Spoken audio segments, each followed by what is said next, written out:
La réforme du scrutin des départementales permet d'avoir la moitié des assemblées composées de femmes, donc un grand renouvellement. Est-ce qu'aujourd'hui, vous considérez que c'était une bonne chose que cette réforme?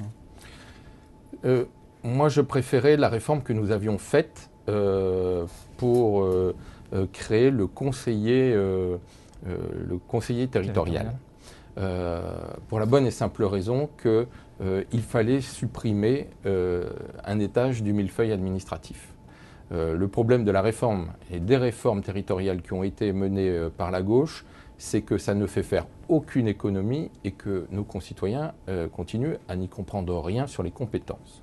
Le fait d'avoir créé, et nous avions voté ce texte, le conseiller territorial faisait que les élus s'occupaient à la fois des affaires de la région et des affaires des départements. C'était les mêmes élus. Ça voulait dire que derrière, il y avait la fusion des services entre les services des départements et les services des régions. Et ça arrivait à la fusion des départements et des régions, donc la suppression d'un étage. Donc, on faisait des économies et on avait une meilleure lisibilité. Sur la parité? Sur la parité. Bon, sur la parité, moi je pense que toutes les mesures qui permettent la parité sont bonnes, sauf que j'observe qu'on a fait des cantons qui ont été découpés pour favoriser les candidats de gauche. Je vois dans ma propre circonscription, c'est pas évident, on a retiré. Oui, mais je pense qu'il serait très intéressant de regarder quel aurait été le résultat si on avait conservé les anciens cantons.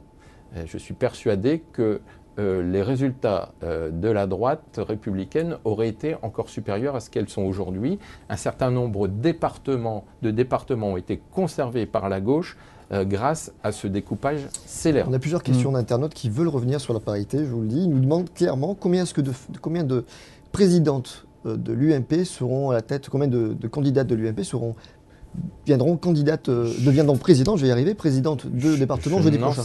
Je n'en sais rien.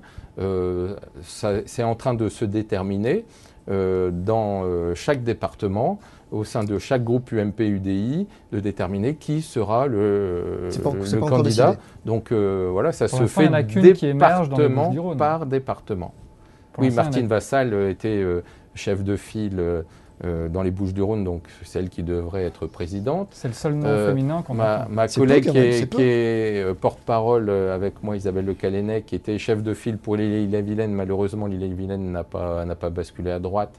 Elle aurait été présidente de ce département. Voilà, c'est département par département.